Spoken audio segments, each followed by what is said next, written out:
confident performance we're seeing here this afternoon. Mr. Dre Russ, thank you and good night. I'm going to go all the way. What did Fidel Edwards do when he hit him on the helmet? When he floored him, he just woke up a sleeping giant.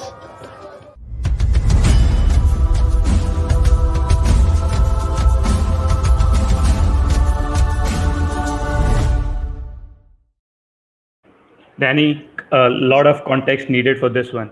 Playoff berth on the line, side at 75 for 7, and then this guy walks in and hits a counter-attacking 70 odd of 31 balls.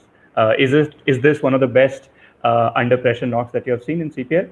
Yeah, I think so. I think it's right up there because of all that you've just mentioned, and you're against, Dre Russ himself, who normally does that with the bat against the opposition. And again, Nikhil, we're seeing another fine product out of the Caribbean, here out of Guyana, which is Romario Shepherd, and showing glimpses, particularly with the ball more so, but his batting perhaps doesn't get the exposure and the time he wants at the crease long enough because of their other star quality batsmen. So for him to be showcased like this, Ian Bishop's all over it. Bish does a lot of the under-19 World Cups. He does a lot of the ICC events anyway, full stop, does Bish. So to see that and for Bish to get very excited about all these young guys like Odine Smith there, Chemo Paul, Dominic Drakes, he's seen these guys come through the system and play for under-19 national West Indies sides. So it's great for him to see that and be on comms a lot of the time, Bish, to express that. And again, someone like Romario Shepherd playing like this obviously warms the cockles of his heart because it's, again, trying to harness some more development of West Indies star cricketers coming through. Right. And to add to that, the story did not end here. Not just the counter-attacking knock to rescue his side from 75 for 7, but he came back and took 3 wickets with the ball, which included Dre Russ. So you have seen the entire CPL since inception, but surely this would rank right up there in terms of all-round performances. And like you say, it was such a crucial match.